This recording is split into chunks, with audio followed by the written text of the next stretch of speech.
Hi guys and happy Wednesday! It is your favorite day of the week because the hot seat is live in studio at social media shows. Every week I come to you live introducing new people to you, and we sit here and we interview them, knowing about their journey and why they do what they do. It inspires me every week to hear their passion and their motivation to continue to succeed here in the beautiful city of Las Vegas, and we are trying to expand and make it beyond that.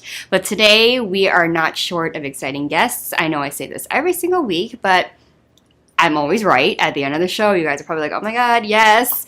But today is going to actually be the first time I'm going to have a recurring person who you might have seen a lot of. She is also a host on another show that we have called Striptee.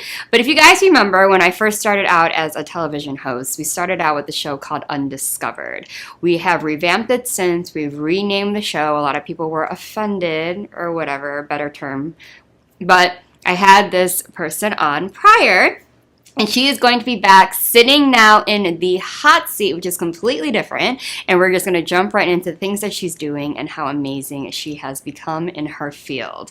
So guys, don't go anywhere. Grab your drinks, grab your lunch, and we will be back to dive right into the person that you will know and will recognize, plus a special performance. So don't go anywhere. Bye.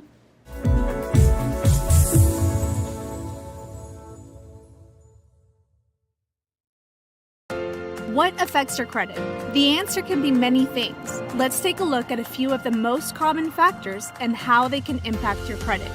Credit history.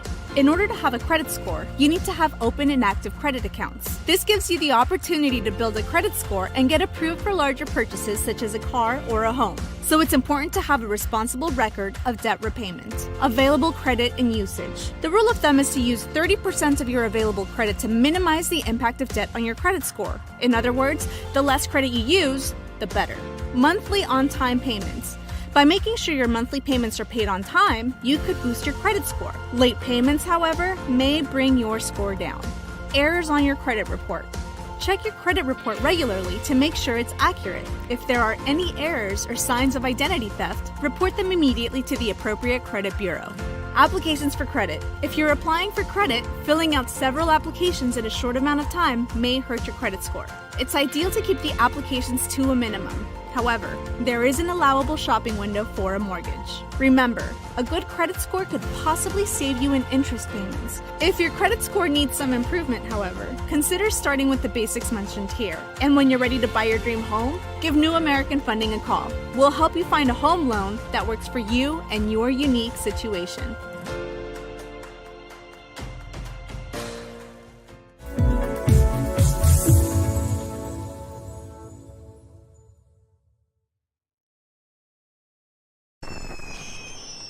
Traditional TV is going away.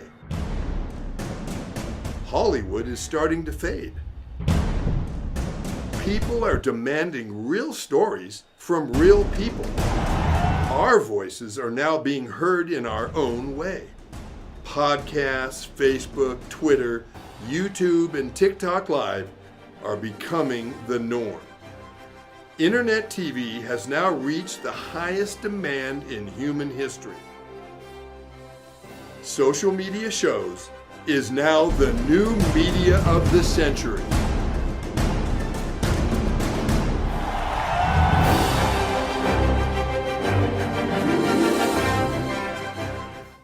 Hello everyone, this is Joseph Skoda with Social Media Shows. Well, I thank all of you for your support through these last several years, and it's been a lot of fun. We've given people a voice they never had before. Now, Social Media Shows is always collaborate with our veterans to help them do things and help out the veterans who are struggling today. And we teamed up with GI Connections, connecting veterans with resources. So please consider helping and donating to this great cause because we're always doing things for veterans. So GI Connections, Social Media Shows, and you is what makes the world a better place. Once again, Joseph Skoda, proud United States Air Force veteran.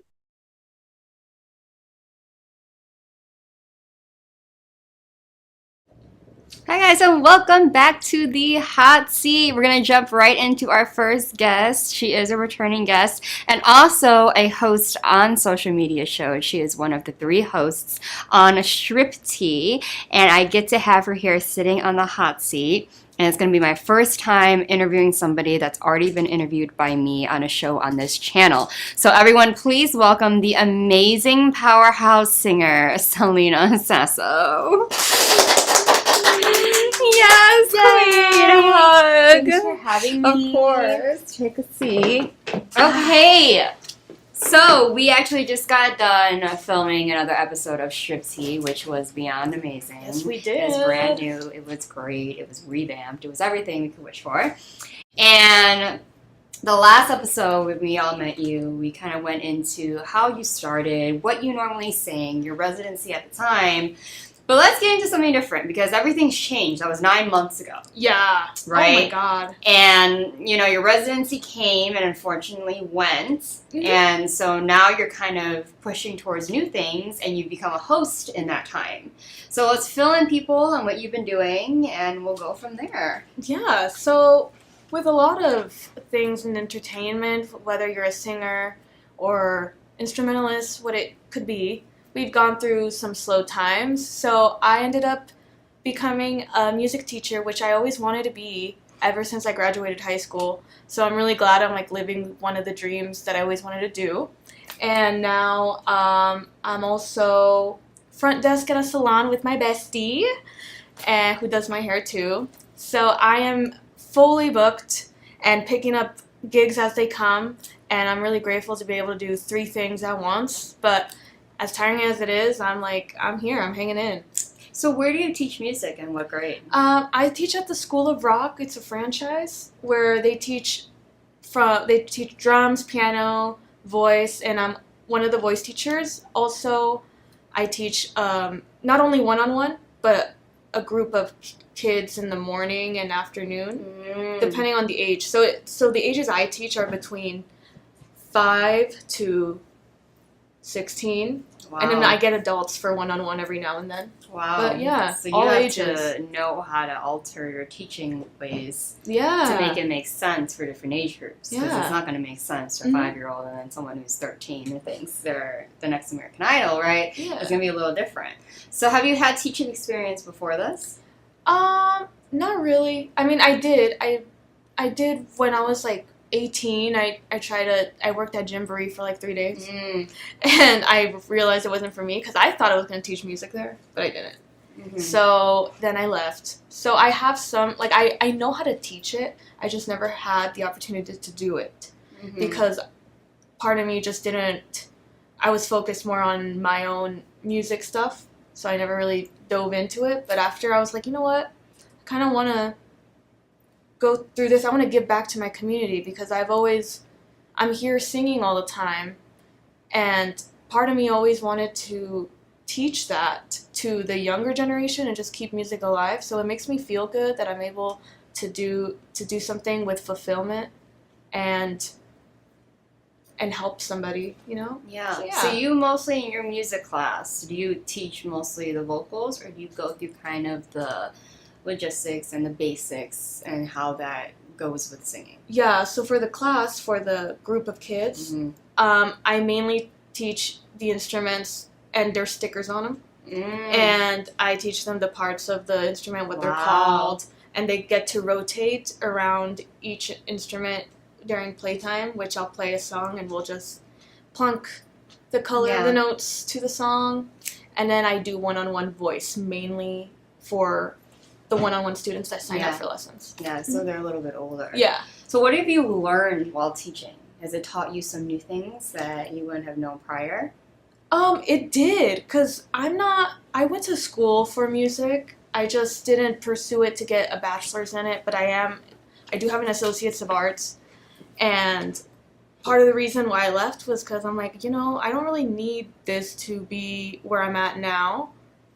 And I always had anxiety with sight reading, with theory. I was never good at it. I was good at my craft. I wasn't good at the math portion of music. Yeah. So while I'm here teaching this to kids, I'm actually understanding it a lot better. Like, I always had the basics down. It's just now that I have to explain it, I'm actually getting it myself. Yeah, I realize when people ask you certain questions, and you don't realize this when you're a student, you realize this when you've worked in your craft, and you have to break it down. You kind of stand there and you're just like, okay, how do I explain this? And you realize you're going back to what your professors did, and you're just like, dang, now I'm becoming what I was rolling my eyes at years ago. Yeah, and I got a little more proficient with the piano. Like, I'm playing chords without looking at them now because I'm a singer first. I taught myself bass during COVID, but I always wanted to play a little, and now I'm able to. I'm not great, but like I'm getting something from it, you know, so I feel really good. Yeah. So when it comes to singing, what are your goals for that? Right now you've always wanted to teach. You're doing that now, and the Tuscany unfortunately went dark on Thursdays, and that's kind of where her residency was, which is why she no longer does it every other week. Yeah. But what are your goals with that? Are you still separating them? Are you just going to combine them? What are you? I'm combining. I'm taking everything as they come. Right now, I am going to be. Luckily, I have been getting called from Tuscany to do every now and then some pop-ins. And I'm always there every Friday for Kenny Davidson's show, too. And, yeah, I'm taking gigs as they come. And I have 3 lined up, which I have a link on my Instagram if you want to check that out. Gigs as they come. And I have a cruise coming up next year. February, I'll be leaving on a cruise for my first cruise contract. But yeah, my goal is to always just be singing. Yeah. That's all I care about. Especially because of that, you're such a powerhouse that to lose all the traction that you've built and kind of, in other artist terms, settle and then kind of no longer do the art, I don't think is really in your spirits. It's not at all. That's why I'm like, as much as I always wanted to teach, I was always stubborn because I'm like, oh, I can't because I'm too passionate about music. And I'm like, the thing is, I'm never going to lose music. So just because I'm working here or there, it's still there. Yeah. I'm just trying to, like, get by in life because, you know, sometimes we need to do that. And unfortunately, they don't pay artists enough. And I'm sure you've been through that. All of us have been through that. So it's okay to, I guess, enter another environment where we're not doing our passion, but at least we're opening our eyes to other areas. Like, we're experiencing different things, and that's a lesson in itself. And I'm grateful to have that because I'm never going to lose music. Right. Like, I'm still doing it. Yeah, and as you should. And at least you're not stopping because I feel like there's a lot of people that do stop because they feel like, oh, this is more stable. Because every artist's fearful word. Like, everyone fears that word. And that's why. It's stable. So I can just do this at least like it's an all-the-time thing. I'm getting paid, whereas the gig life comes and goes, and people are scared of that. Right? Yeah, and what's scary is just relying on the gig life because honestly, they can call you the next day and say, hey, it's canceled. Yeah. And there goes the check that you wanted for something, I don't know. But I learned to look at it as, like, I would live on gig life because there was no responsibility for me. So I was able to live on the gig life. Now that I do, as I get older, more responsibility is going to come. I need to have something else set. And I'm building that because once I get on the cruise, that's where it's at sometimes to pay. So I don't mind doing those for a few years. As long as I get to keep singing is where I'm happy. I can be at a salon, I can be teaching, but I'm still in the middle ground of music always. Yeah. And I'm still putting out my passion, my craft out there. Yeah, because what you're teaching isn't far off from what you're doing. You're still immersed in it, and you're just kind of sharing your knowledge. I'm just sharing it. Yeah, and that's still, I would feel, in your field. Yeah, so and it's I love something doing different. It. Yeah. It's just working a salon is different, but it's fun. Like, I'm learning about, I'm in beauty, and I love beauty, so there we go. Yeah, and you're there with your best friend. So my it's just something that you're just chilling. Because I feel like, get your hair done often. Either as a blowout, either as a touch-up dye, touch-up bleach, all the time. So you're there, girl. So you chilling. I am chilling, yeah, because I'm like, if I'm going to work, I'm going to work in a field where I want to work in. Yeah. And that's always going to be entertainment and beauty. Yes. That's my life. I love that. Yeah, thank you. Now, another thing I want to talk about is on Strip Tea, one time we were discussing agencies, something like that, and you were talking about your experience being in music and how agencies, we were all kind of different at that time on what we did in the field and how agencies play a part in what we do. And you had mentioned how with singers, to the general public, how they will see it is you're successful if you can carry a tune, you not be tone deaf. And I remember making a comment saying well, in general, there are people that cannot sing. There's people that can sing, that can carry a tune, that can carry a note, and it's not hurting anyone's ears. And you had made a comment saying, well, generally that's not always the case, right? When it comes down to if you're a great singer, you'll succeed, or if you're an okay singer, you only go so far. What are your views on the artists that make it and what it takes to actually be different than all these other artists? I think, you're asking, what it takes to, succeed in a way, because a lot of people are probably being okay, well, artists like Whitney Houston obviously can sing, there's no doubt about it. But then you have other artists that can argue, please don't kill me, Taylor Swift, where a lot of people can argue about, whether or not she's a powerhouse singer. And so to you, you'll be it doesn't really matter if you're a great, great, great singer, because you can still really just stand out as this amazing singer. So I feel Whitney Houston and Taylor Swift are not the same person, of course. Right. But they have a fan base, a strong fan base. They have their own uniqueness. They both have something different that people like. So as long as you are true to yourself, and I think they're both very authentic in their craft, they have great hearts. I don't know much about their personality. I can't speak for a celebrity I never met before, but I know that they have their foundation that they built, and that's what makes you successful, I think. And success is defined in so many different ways, but that doesn't mean reaching fame. Success just means you being happy where you are. They're both successful. Whitney has done a lot before she passed, she's a legend. She has, and so is Taylor Swift. As much as she's not my taste, but she is a legend, and people love that. They both have their authenticity. But truly, you can be the best performer in the city, and with the perfect tone, but if your attitude is not it, there's not really much to impress anybody with. I don't know. Yes, voices are crazy, and I always gravitate towards that. But once I talk to that person one-on-one, it's how they are that really gets me. Mm-hmm. And I feel if you have an artist heart, compassion, emotional, just kindness is really what makes you successful too. You just have to have a good attitude. Yeah. What would your take be on, I'm sure you've witnessed this, where you see yourself putting all this work in, your talent that you have, but you see other people that might not have done as much as you or do all this stuff bypass you, or might not have the best attitude. Do you kind of take that to heart, or do you feel that, at the end of the day, you're very confident in what you bring to the table? I used to take it to heart. Mm-hmm. It took a lot for me to get to where I am now, but I'm glad that I can say that I'm in a position where it has nothing to do with me.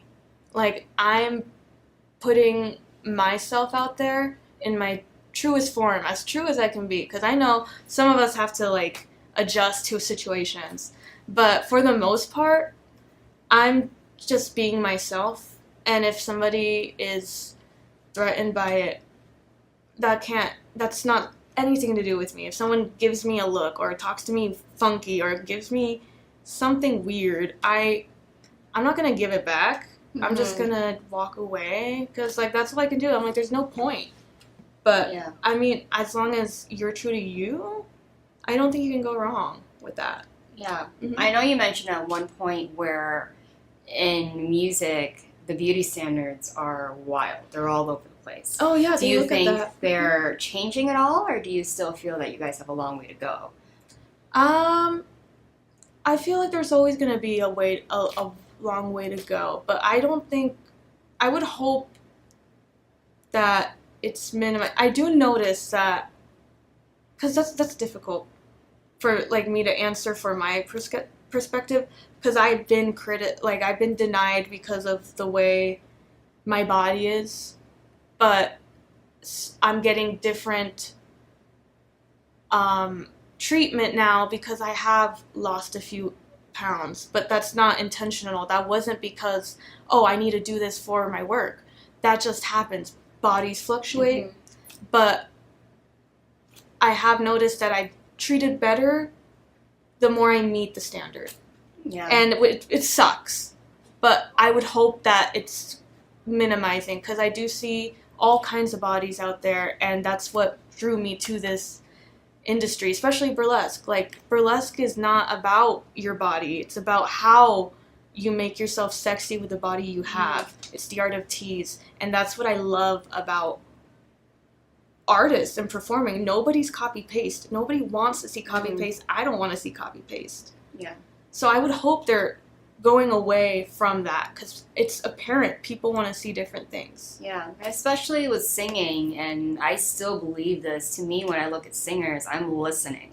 Right, I can close my eyes and I can really feel if something touches me or it doesn't. You know, in a more general term, you know, you're kind of like, oh my God, yeah, that person has a voice. Versus someone, you know, you all watch X Factor, American Idol, you hear voice, and you're like, oh, what is happening here? No, you know. And so when it comes to me as performers in that way, as a recording artist or a jazz singer at a lounge or burlesque, anything like that, I don't really focus much on, oh, she's shorter than the girl before. Yeah, it's nothing. Right? It's nothing you interesting. See. It is interesting because For singing, yeah. I just listen to what's going on. Yeah. Like, oh, the band's playing this really well. This isn't halftime. Oh my Oh, God. yeah, she really hit that note. Like, which Yeah. is so interesting. So, because when you said that before on a Shrixie episode, that like it's really based on that, which I understand. No one wants someone poorly dressed on set. Like, you know what I'm saying? Like, you have to have a presentation when you're already a recording artist, things like that. But at the same time, when you're looking at logistics about, you know, hair color, what she did to her hair, what she, you know, the color of her top with matching her pant, like, it's a little interesting coming from like a model perspective, where I'm trying to make it make sense in the music industry on why, you know, they're so fixated on those things when at the end of the day, making music is about listening, right? Yeah, I'm like, that's all it is. It's art, and everybody, like, you don't listen to your Spotify and imagine, because there's artists in there that I don't even know what they look like. Yeah. But like, I don't think anyone's here listening to their favorite band thinking about, oh, what are they wearing in the studio when they did this? Or like, what's their makeup like in the studio? How was their hair in the studio? Yeah. Like, no one cares, really. Like, I mean, if you yeah. do care, it's kind of weird. But I don't know. especially, or if you don't even know them. Like, if you have like a playlist where they're Right. constantly updating new songs and you're just shuffling and you hear one, I'm always gravitating like, oh my God, what is this? Who is this? Yeah, that's when I And look that's it up. why I I'm like it, yeah, right? Right, yeah. Yeah. So I Yeah. always want to ask, like, from a singer's point of view, how that must feel, knowing that, like, they might not even be listening to anything that you're saying because they're so busy looking at, oh my God, like, her eyelashes are really long. Yeah, I mean, and I've been told that, and I take it. I'm like, thank you. Yeah, they are long. Like, I put them on for a reason. Yeah, but because I enjoy what I put on myself. But Right. I'm glad to know that there is people listening to me, because I'm told all the time, and that's the most rewarding thing for me, is that I'm doing my job right. And because as much as I love music, I do it for my feelings and my emotion. But the fact that I can awaken a memory or touch a heart with it is Yeah. what matters to me the most. That's the most rewarding thing. Yeah, that's a true artist. Yeah. You know, we do things to strike emotion, to tell a Yeah. story.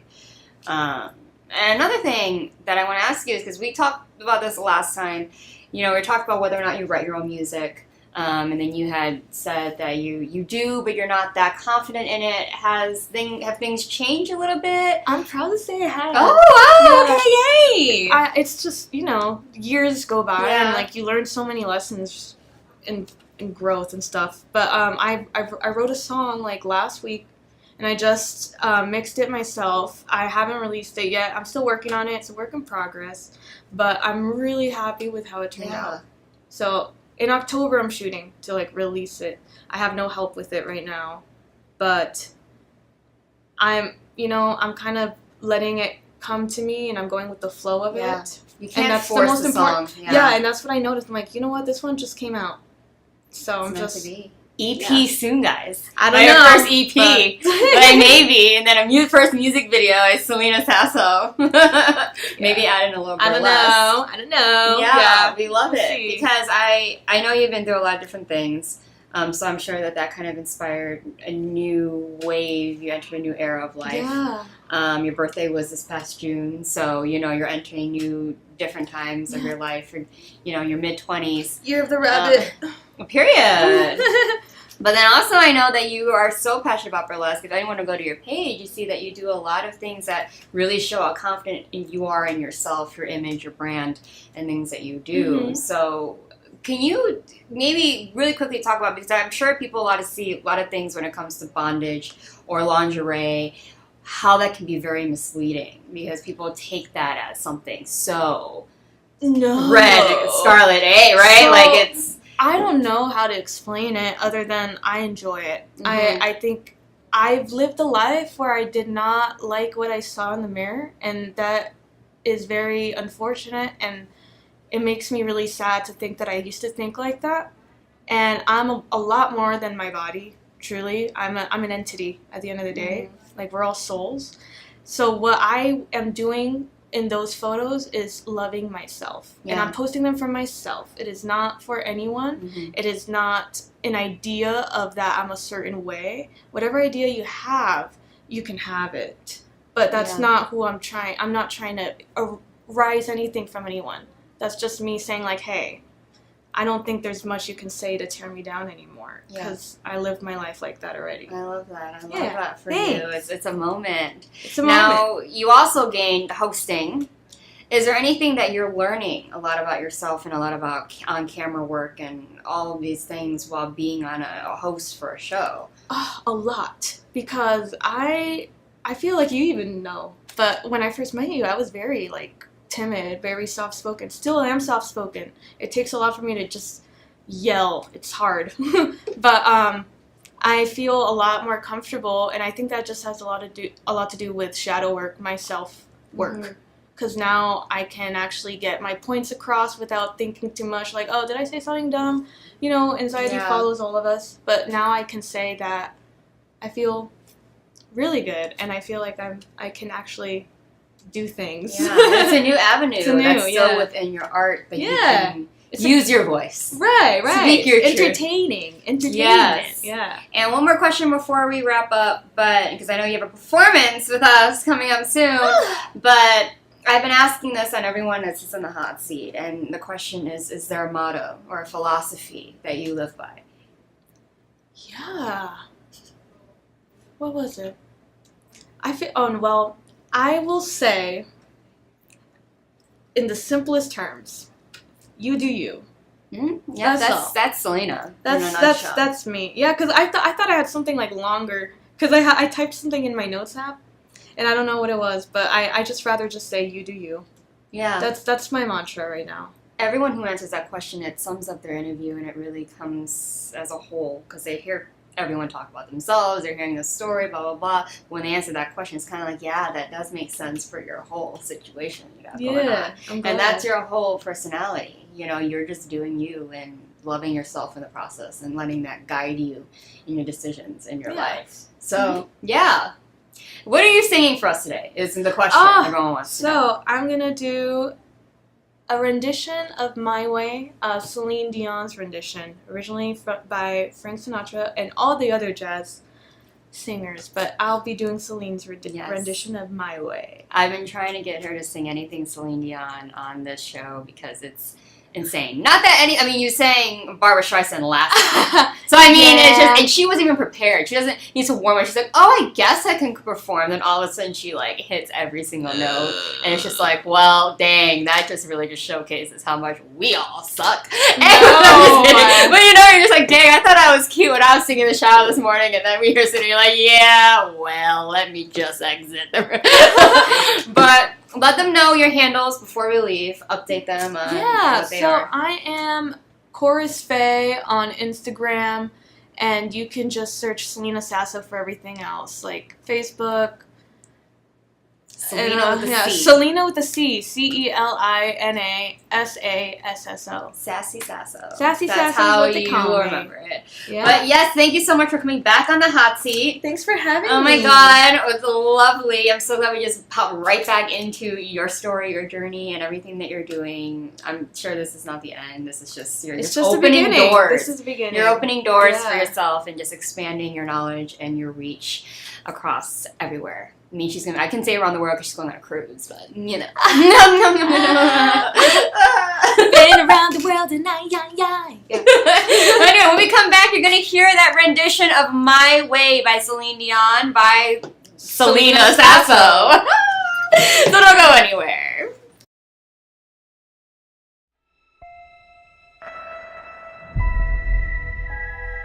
The year is 2980, and we now know that death is not the end. A soul can be extracted from the recently deceased and be used to create a blue liquid called essence. It can bring a person back to life. We'll get her back. I hope so. It's an expensive process used by the rich and powerful. The rest, they do what they can to survive. Stay right there. You told me you're hiding from some dangerous people. Let's knock on the door. I spent the last year searching for the Deep Star. A bounty so big that the entire galaxy could be yours. People have been looking for the Deep Star for years. It can't be found. It's because they can't find the distress beacon. I know where it is. If we find the Deep Star, we could get enough credits to bring Mom back. Blast off. Guys, we have company. You can run, but you cannot hide. Prepare for impact.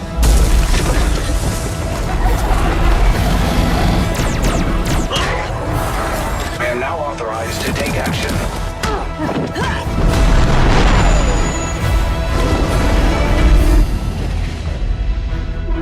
And now you die. No!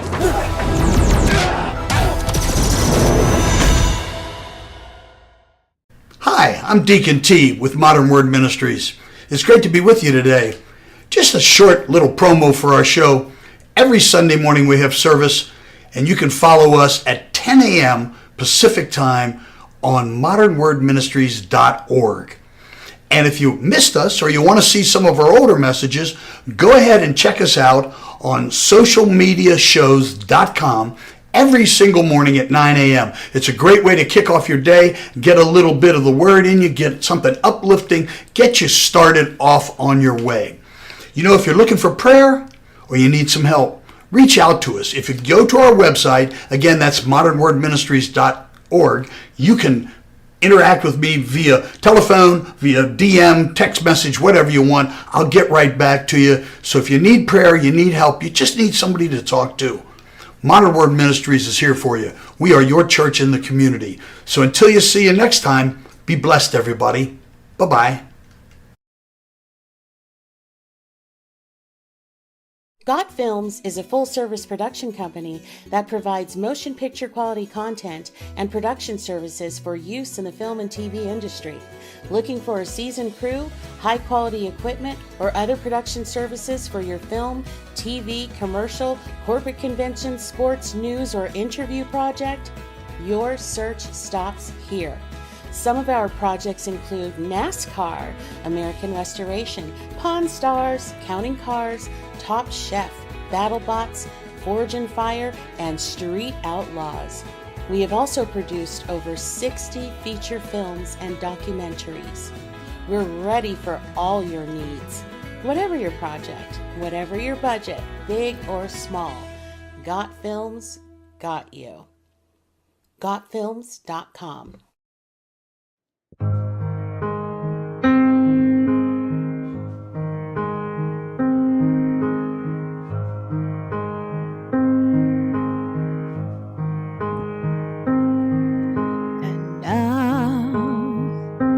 The end is near, and so I face the final curtain. My friend, I'll say it clear, I'll my case, in which I'm certain I lived a life that's full. I traveled each and every highway and more, much more than this. I did it my way. Regrets, I had a few, but then again, too few to mention. I did what I had to do and saw it through without exemption. I planned each charted course, each careful step along the byway, and more, much more than this. I did it my way. Yes, there were times, I'm sure you knew, where I bit off more than I could chew. But through it all, when there was doubt, I ate it up and spit it out. I faced it all, and I stood tall and did it my way. I loved, I laughed, I cried. I had my fill, my share of losing. And now, as tears subside, I find it all so amusing to think I did all that. And may I say, not in a shy way, oh no, not me. I did it my way. For what is a man? What has he got? If not himself, then he has not to say the things he truly feels, and not the words of one who kneels. The record shows I took the blows and did it my way.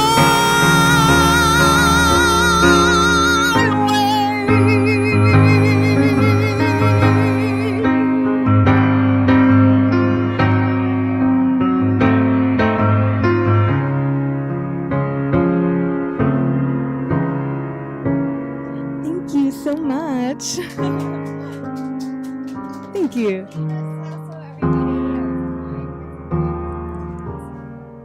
Look out for her, support her shows, keep up with the events that she's doing and when she's performing, and follow her.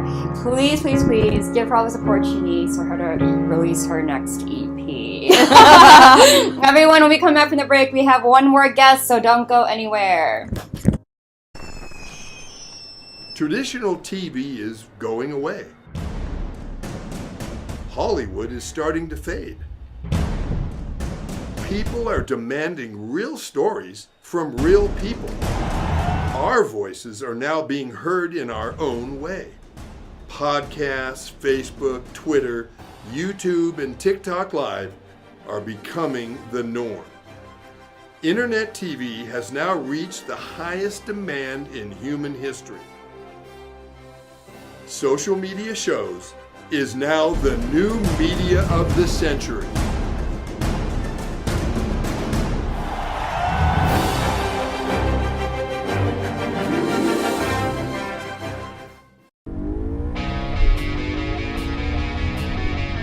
Las Vegas, here we come!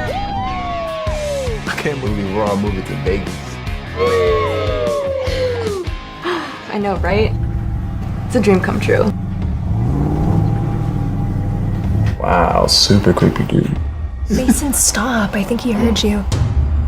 What if someone walked up in the back of his semi?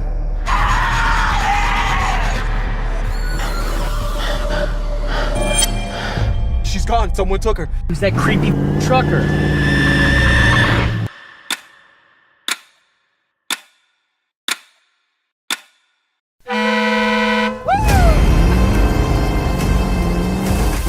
What are you doing?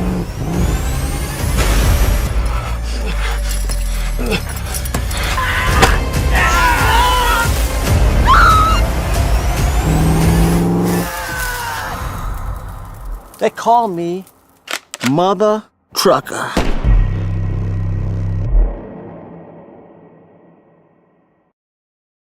Hi guys, and welcome to the Hot Seat. I am your host, Priscilla Moy, and we just got done listening to an amazing rendition of Celine Dion's version of My Way by Frank Sinatra, and it was absolutely amazing. I hope you guys follow her, you watch her performances, you support her, because if you hear just that song, listening to her sing other Celine Dion songs and everything else is just amazing. I can listen to her all day. And she's young, so it's absolutely mind-blowing how talented she is. But we're going to switch gears, and we're also going to have another host that you guys might know if you guys are veterans of watching social media shows. He is a host of Vegas Views. He is huge on TikTok. He loves crime. He's actually known as a crime solver, and he is an ex-detective. So everyone, please welcome Mr. Danny Miner. Hey, nice meeting you. Listen, I'm gonna have a hard time topping that song. I mean, that was excellent. Yeah, it was amazing. I'll try to do my best. She was awesome. I love that song. Dude. Yeah, it Awesome was song. great. Yeah. Because she has a calming voice, and then she's a powerhouse. Yeah, it was awesome. She did a great job. I love the way she did it. But it helps that you're not a veteran to this seat. So Okay. you're chilling. You're sitting here. You're like, I've been here before. You've been in the studio. You do a lot with your show. Yeah. First things first, you are the crime solver. Yes. I mean, actually, literally, that's what you did in the past. Yes. For now, Yeah. back in Pennsylvania. Yep. Correct. That's so give correct. people a little bit insight on you and your past and how it led up to where you are now. It's crazy. I have a weird life, right? I started being a cop at 20 years old. Mm-hmm. I was chief of police of a small town by the time I was 31. Okay? Then I left there and I went to the state police. Okay? So I worked for the state for a while. And I became a detective there. I was a detective for 14 years. I worked undercover drugs for years. So I bought illegal drugs all over undercover. Not legally. I mean, not illegally. Right. Legally, I was undercover when I bought them. So anyway, I retired in 2016. I played in the World Series of Poker a bunch of times. So I used to come to Vegas for vacations all the time during the World Series of Poker. So I always decided when I did retire, I was going to move to Vegas. So that's what I did. When I got here, I got into sales right away. So I started, working on sales and stuff like that. And then I started doing TikTok during the pandemic. Yeah. So I was bored during the pandemic. My kids said to me, you should go on TikTok. My girlfriend said that too. You'll get through the boredom, watch all the videos. And then I started saying, I'm going to post some videos. And my daughters, they're like, don't embarrass us, Dad. Don't go on TikTok. You're going to embarrass us. And I'm like, I'm going to try it anyway. So I went on TikTok. The first video I did on TikTok, community guidelines violation, was taken down. My first video on TikTok was taken down. But then I did one video. And it just blossomed, and I got 100,000 views on this one video, and I got like 5,000 followers overnight, and I thought, wow, maybe I could do this, And I started doing it, then I went up to 40,000, 50,000, and I'm at 182,000 followers now. And it took me about a year and a half to get to 182,000 followers. It's weird. TikTok's a weird system. Social media can be a hit or miss. Yes. You know, a lot of people work really hard on trying to get that type of algorithm. Yeah. And then it doesn't reach. And then some people are just like one video and just so happens it was seen by the right person that kept sharing. Yes. And there you go. Yes. So I'm glad it's worked out for you. Yeah. I probably have about, I'm going to say just off the top of my head, I probably have about 14 or 15 videos that went over 1 million. Mm-hmm. I have a couple over 2 million. But it's unbelievable. I looked the other day, 72 million views, or 72 or 74 million views I have on my TikTok. I mean, that's crazy. It really is. Yeah. And TikTok just sent for, content creators out there, TikTok is paying the best right now. They changed their pay scale in March, and they're calling it a creativity program now.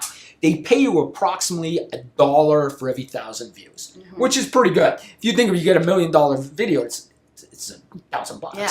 You know what I mean? So if you keep going out there, putting videos out there, there's a good way to make money. Plus all of that, collaborations with different companies. I got men's shampoo, stuff like that. So I got all kind of different things. Hey, there's perks. I get free shampoo, everything. It's amazing. Yeah. Now, do you ever miss the East Coast? Because it's entirely different. I'm from Chicago, so I know the culture is completely different from the Midwest and East Coast versus the West Coast. Yes. What's that like? All right, I'm going to tell you this. The East Coast, we're loud.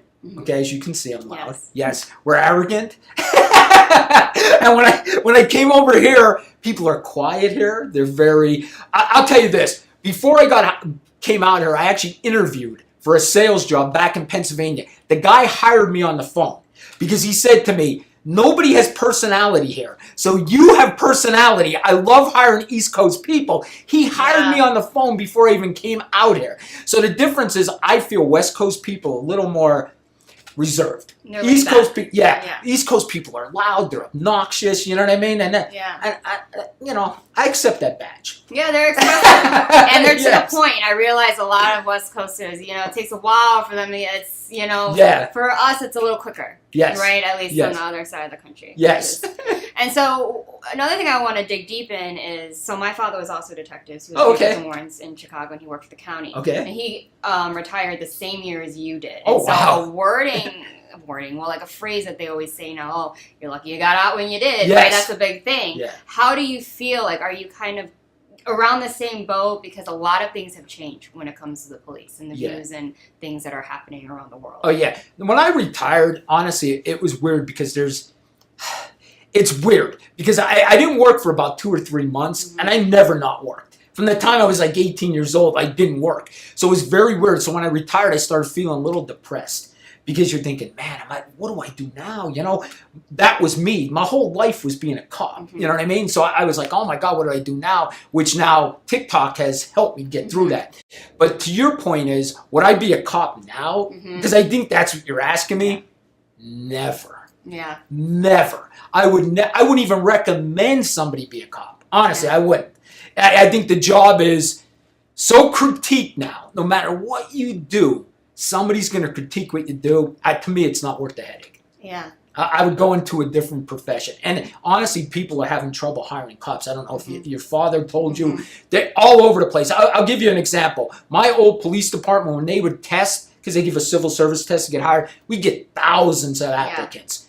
They said, I just talked to somebody back home, they got 50 applicants. They used to get thousands. They got 50 people that only applied. It's crazy. Nobody wants to be a cop. There was a town in Minnesota, and I know our producer is from Minnesota here, and a whole town, their whole police department quit. Did you hear about this? No, the whole entire police department quit. It's been 3 weeks. They didn't even get one applicant. Not one person applied to work there. So the police work is in trouble, is what I'm saying. Yeah. It really is. It's in trouble. Yeah, they always say, because I know my dad and a lot of they all retired out here. They're always like, back then, that was the job. Anyone wanted to be a cop. Everyone was trying to get. It was hard to be a cop. Someone that can get them in to go to the academy, right? To get these things, it was a privilege. Yes. Now it's like, whew. I don't know, man. Something bad. I could be in a situation, and now it's the end of. Next thing you know, you're on every single news station. Right. I mean, it's just I think it's really hard now to be a cop. I really do. And listen, I'm not going to sit here and tell you that there's not bad cops. Right. Of course there is. Right. We watched the George Floyd thing. We know there's bad cops. I'm not saying that. but the percentage is very small. I know people don't want to hear that, but it's true. Your father's going to tell you the same thing.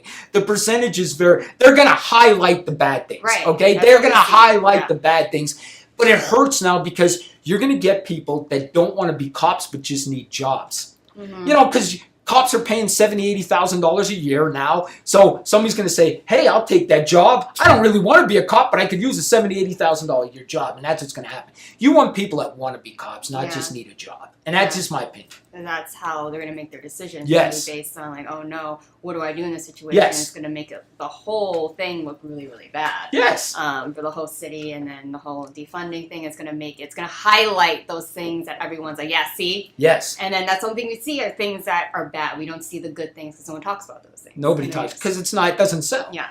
Bad sells.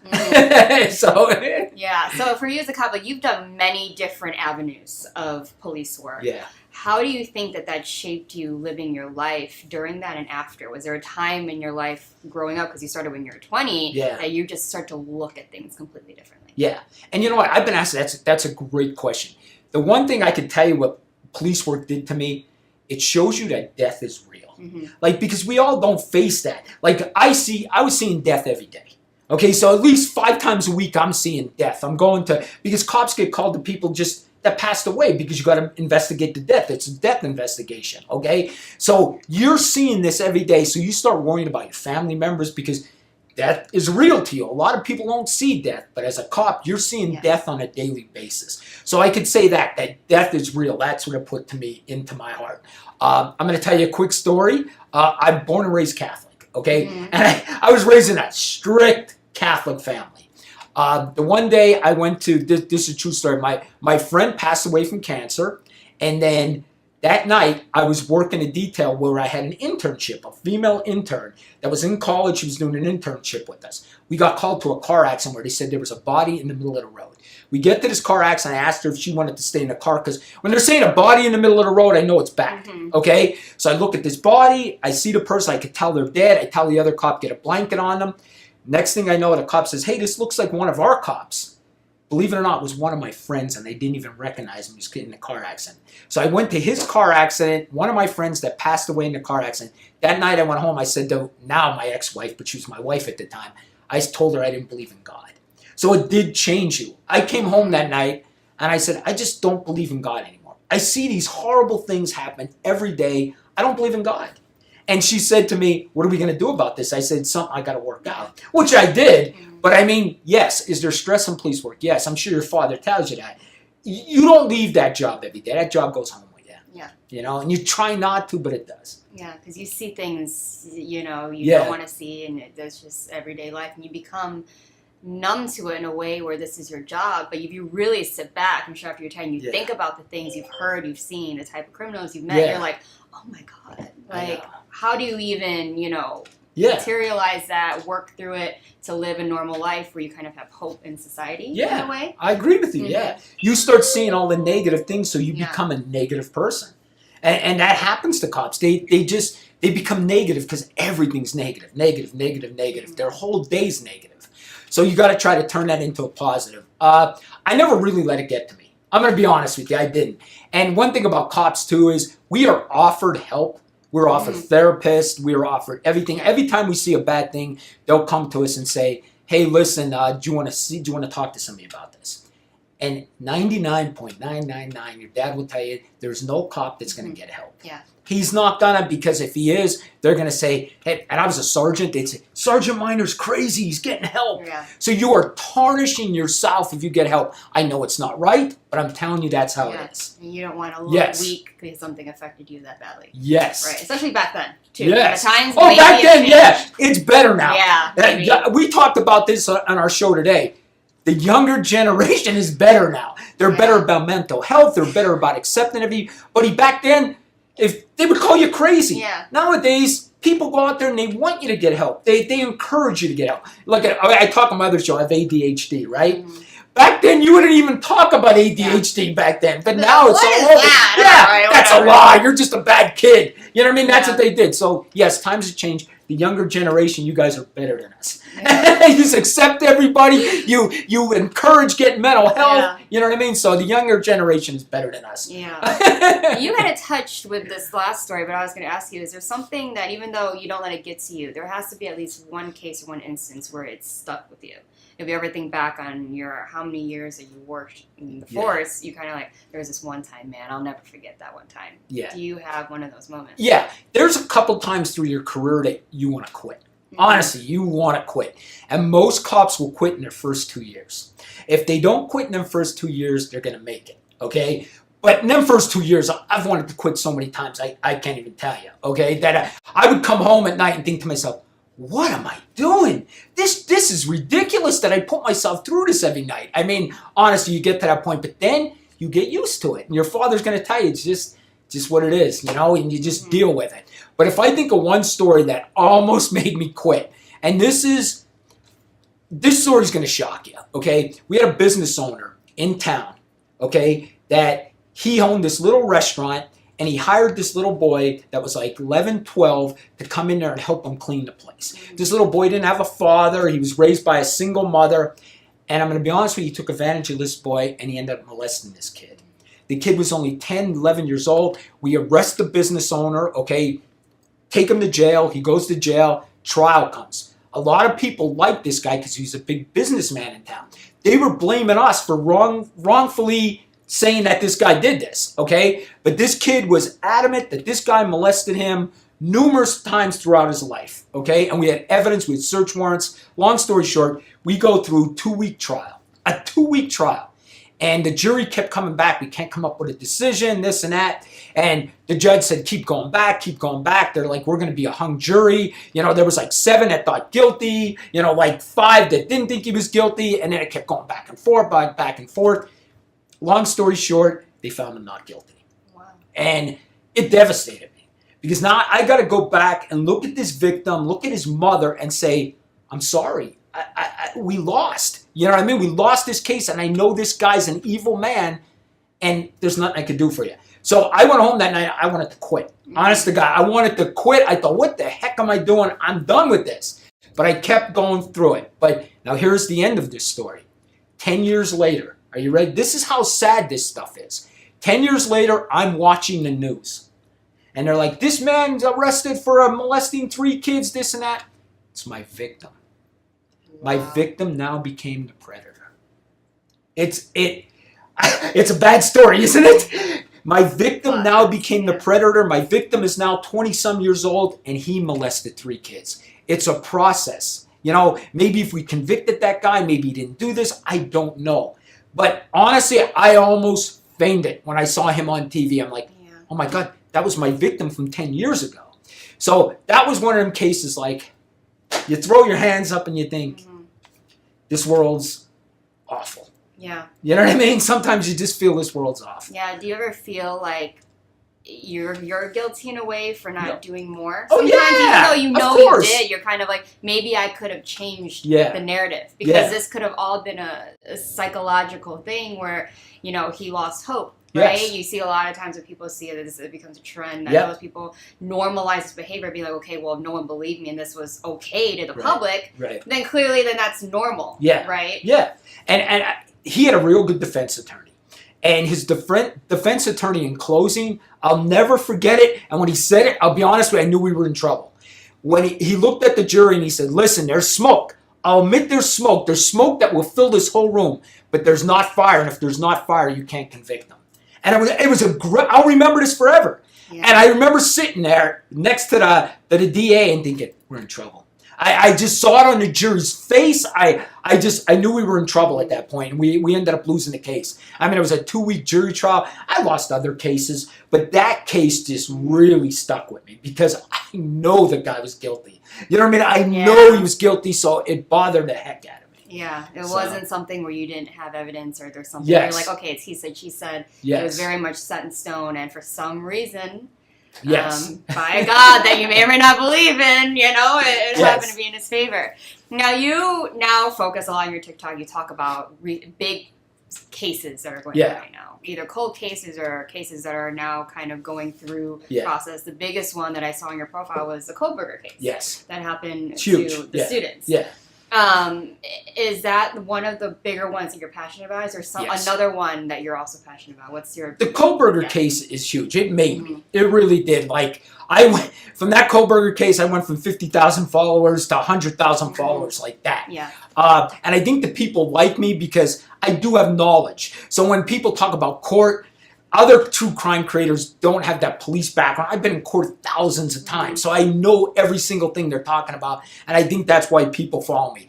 That Kohlberger case was huge for me. Another case that I've always been bothered by was JonBenet Ramsey. Yeah. And there is a case out in Ireland. His name is Donahue. I don't know if you saw that case. It's sort of like the JonBenet of Ireland. A child, right? Yeah, he's a child that was murdered in Ireland. So that's another case that I do. But TikTok has been very, very, very good to me. It really is. It's opened doors for me that you would not believe. I mean, I've been on TV because of it. I filmed a reality show because of it. I mean, you name it, it's happened for me.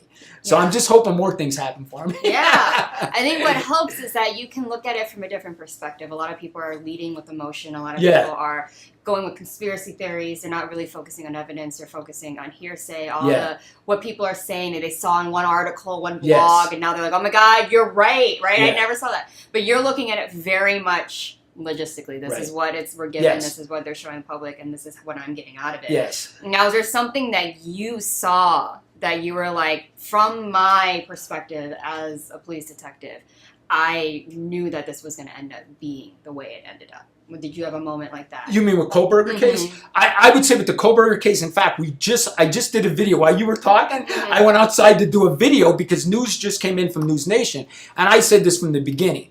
The trial was supposed to start October 2nd. I've been telling my followers since last year when we started talking about this case, there's no way this is happening that quick. This case won't be until 2024. And it was proven today. So I went out there and said, I told you guys this is going to happen. What defense strategy does is they continue things. Why? Because time heals feelings. When that first happened, everybody's mad. Mad, right? 6 months later, I'm still a little mad. A year later, I'm still a little mad. 2 years later, what case are we even talking about? People forget. It's human nature. So defense attorneys continue things so people forget. That's a truth. That's a defense strategy. Sorry, criminal defense attorneys. I'm giving your strategy away, but that's what they do. Yeah. And it just came right now, the Kohlberger case, just this minute. They're continuing it. Yeah. So it's probably 2024. Yeah, I mean, that's what basically always happens. Yeah. Everyone wants to know, well, what's the verdict? You know, who they find guilty, all that stuff. But they're like, oh, no, they're not even going to go to trial until another year from now. Yeah. But you can see how by then people are looking at things a little differently. Yeah. You know, they're focusing on different things versus like, no, we know you did it. But like, they don't have anything to back that knowing. Yes. Right? Yeah. And so with JonBenet Ramsey, and then, because we can talk about this because there's so many podcasts, there's so many videos on it, on who people believe did it. Unfortunately, there's many weird people out there saying I did it. Like they confess to it. Yeah. Like multiple men confess to it, which is wild. Yes, to me. Crazy. Do you have any insight to what you think if you were a detective on that case, even though they messed up? Okay, if you want my opinion, if I was a detective, I love this question. Let me tell you, I love this case so much. I went to Boulder to see the house. Really? I went there. I went to Boulder. I saw the house. I wanted to see the neighborhood it was in. It's in a rich neighborhood. Yeah. Okay? I don't see a serial killer running around. I just don't. Okay? I just don't. The cops were horrible. When I tell you horrible, they were worse than the O.J. Simpson case. They ruined this case. They totally ruined this case. When you go to a missing girl like that, okay, as soon as I got called there, everybody out of the house, and I'm going to search this home. Everybody, parents, everybody. I'm getting a search warrant for the house and everybody out. They left them people in there. That's police work 101. Horrible. They let the father find her. So now the father's DNA and everything's on her, picked her up, brought her upstairs. It was horrible. Now to that point, I read a book of their interviews, that the father and mother. I totally believe they had nothing to do with it. You're going to be shocked about that probably. But I believe the parents had nothing to do with this. But I do believe it was somebody that knew the parents. Yeah. I don't believe the parents did either. Yeah, I do believe it was somebody that knew the parents, somebody that knew this girl, and they were obsessed with her. They were sickos, and they broke in this house and did this.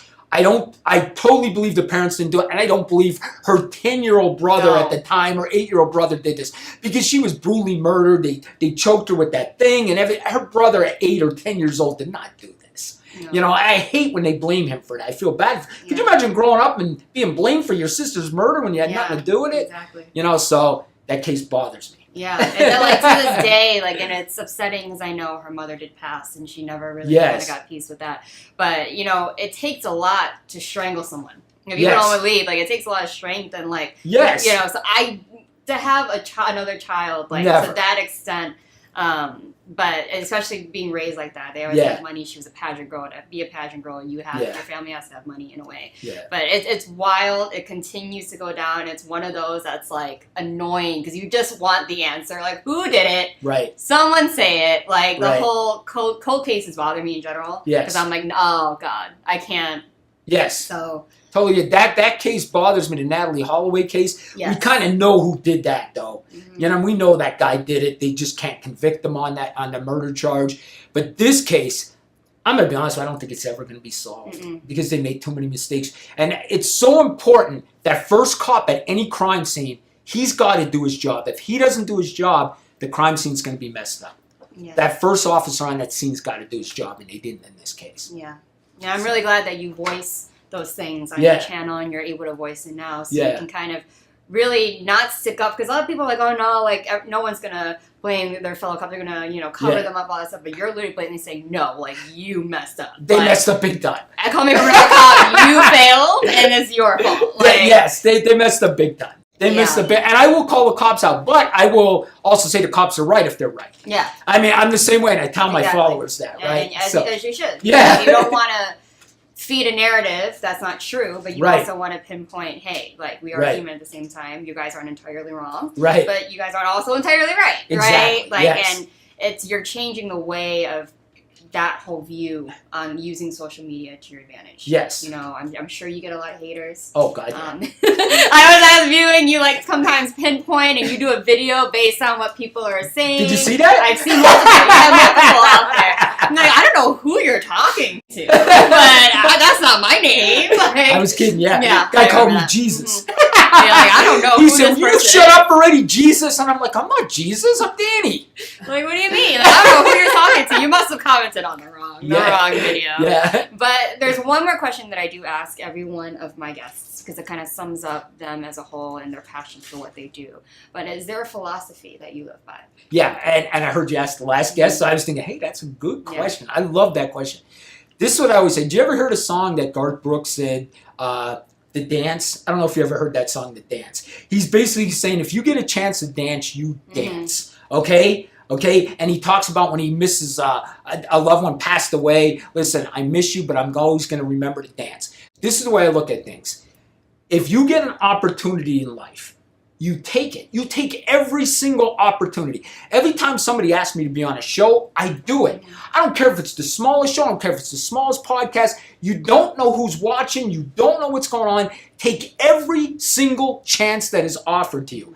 A lot of people live in fear, okay? You live in fear, you're going nowhere in this life. You have to take chances. You have to be a gambler. You have to be a hustler. Or you know what? You're just going to be sitting on your couch watching TV. Right. And that's the truth. You have to be a hustler. So my thing is take every single chance that comes. I tell my kids that. Yeah. I said, even when I'm gone, take every single chance that ever comes your way. Yeah. So I love that. Yeah. That's a good thing to push people, because you're watching someone else live your dream. You're Yes. sitting at home being like, dang, I could have done that. And you could. Yes. It's not limited to any one gender, anything like that. If you're a able person, you're out here, you know, no excuses. But maybe this is more of the East Coast, Midwest mentality, maybe, you know, when we're like, what's the problem? What are we doing here? And like, just what I say to now, you know, I never in my life thought I'd be a content creator, you know, but now I'm making a living doing social media. I mean, never. Never, ever, ever did I think that you would could do happen. that from home. You Yes. sit there in your office or something, Yes. just like us, or you walk out, you're on the go. Yes. You step outside. That's what I just did. Right. I thought, oh, something You know. came up. I zoomed right out and did a video, you know, so you just don't know. So take every chance. Yeah. And now you're hosting. Yes. And now it's great. And you're just learning more. You're meeting people. Learning more. My goal is, I would love to be like on a news station. I'd be like the guy that the news calls in and says, we got an expert on this case. That's what I want to be. Something like that. Some kind of news guy. Something like that. Yeah. That's my goal. That's my hope. Or the guys that go to like me and they're the cops that are finding Yes. bodies like me. And I feel like that's something that you would do. What, like me? So, yeah, because there are some cops that I know that go out and they're finding bodies on like me. Well, I went viral over that, right? I went viral over the Lake Mead body. I ended up having a reality show that we filmed, but it wasn't picked up. Okay. Because I know that there were some stuff that we're doing. I saw there was an article of you talking about those things, but I can see you being definitely one of those people that are going to continue to push that, and going out there, finding it, solving these cases from back in the day. You know, digging up mafia, right? Yeah. But thank you so much for everything. Tell people where to find you, what your handles Listen, are. it's simple. I'm only on TikTok. I am on Instagram, but I only really focus on TikTok. It's The Crime Solver. Make sure you put the Crime Solver. And that's it. You'll find me. And listen, you'll be entertained. You might hate me. I might be too loud, but you'll be entertained. You do scream. I do scream, but I'm entertaining. I just don't give you the news. You're entertained. Yeah, I mean, this is just your style. This is how you talk normally. Right. It's not a show. It's not a show. I was thinking of asking you, is it a persona that you also put on? But I realized it's just you, and I love That's it. me. Yeah, it's even better. It's not a even persona. better that it's just you're authentically yourself. You don't have to put on an act. You're just like, anyway, guys, here I am. Wait to hear this. That's what I usually do. Everyone, Danny, the Crime Solver. Thank you so much for being on my show. It's your first time on the hot seat. I'm glad to have you here. I hope that you had a great time. Awesome. You're, exposing yourself in your truest form, talking about you and your passions, and we love to hear it. So, All right, thank you. Yes. So when we come back, I'm not done talking, so don't go anywhere quite yet. The show is not over, but make sure to follow the Crime Solver. Thank you.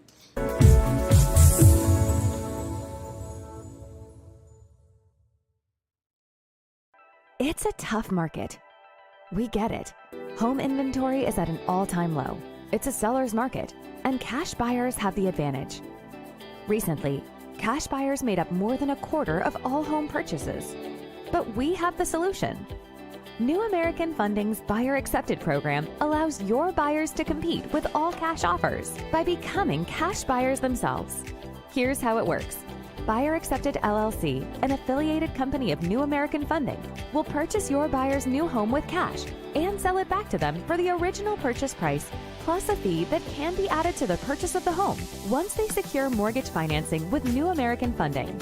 The best part is that they don't need to sell their current home first. This is a true cash offer.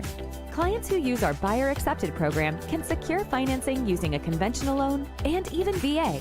Plus, there are no fees for agents and no sacrificing commissions.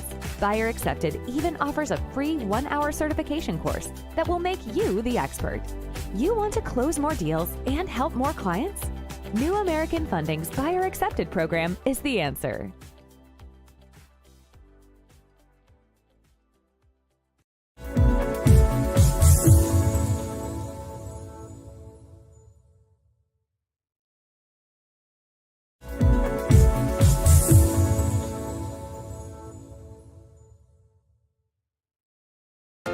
What affects your credit?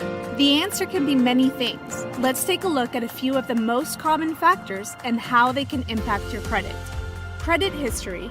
In order to have a credit score, you need to have open and active credit accounts. This gives you the opportunity to build a credit score and get approved for larger purchases such as a car or a home. So it's important to have a responsible record of debt repayment. Available credit and usage. The rule of thumb is to use 30% of your available credit to minimize the impact of debt on your credit score. In other words, the less credit you use, the better. Monthly on-time payments. By making sure your monthly payments are paid on time, you could boost your credit score. Late payments, however, may bring your score down. Errors on your credit report. Check your credit report regularly to make sure it's accurate. If there are any errors or signs of identity theft, report them immediately to the appropriate credit bureau.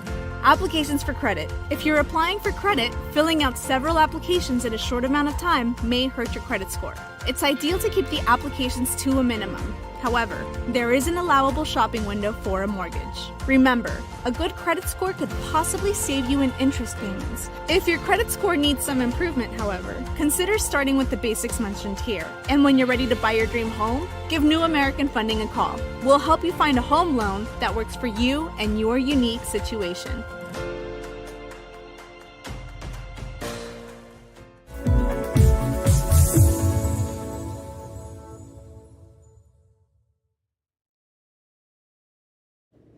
Hi guys, and welcome back to the Hot Seat. What a show. Full of energy, full of personality, two completely different people, but two people that are involved here at social media shows. If you want to see them in their hosting environment, you can watch Danny on Vegas Views with Dawn Sullivan, and you can watch Celina Sasso on Strip Tea with myself and our new host, Daryl Boogie Evans. They're available to stream all the time. You can watch our past episodes. They've been on it for a minute. So if you want to get a feel of what they talk about on their shows, please go ahead and watch it. Every show is different, and we're here to support and just give our love when we can.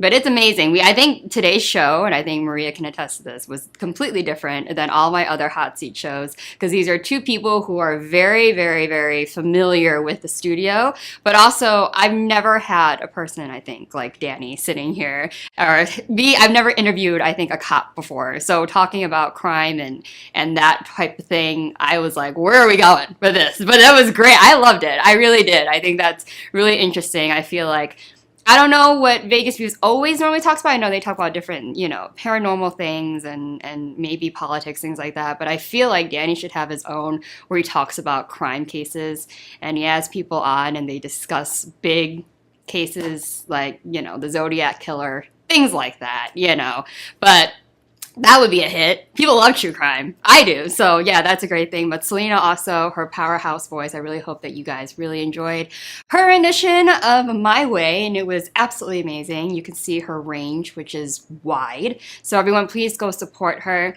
As always, I know I use my Instagram to scout a little bit for the Hot Seat when I have free time, but if you guys really want to be on the show and want to be considered to be sitting here, just like Danny and just like Celina, please email admin@socialmediashows.com with your bio, with your information. Let them know which show in particular you would like to be on, and we will get that set up for you right away. I love meeting people. I love people that surprise me. Like Danny was a surprise. His energy is wild. I've seen his TikToks. I knew he was loud, but that was just brought a lot of life. I was like, oh my God, I'm awake now. Like, woo, okay, we are here. I love meeting fellow East Coast or Midwest type of people. Like a lot of people are different around the country, and so their energy that they bring here is completely different. So it's nice meeting people with that sort of, tenacity when they speak, right? Their cadence is like all over the place. So I love it. It brings life to this channel. So everyone, please go support Vegas Views and Strip Tea and of course the Hot Seat. And we will see you next week on the Hot Seat with me, your host, Priscilla Moy. So you guys have a great rest of your Wednesday, and I'll see you soon.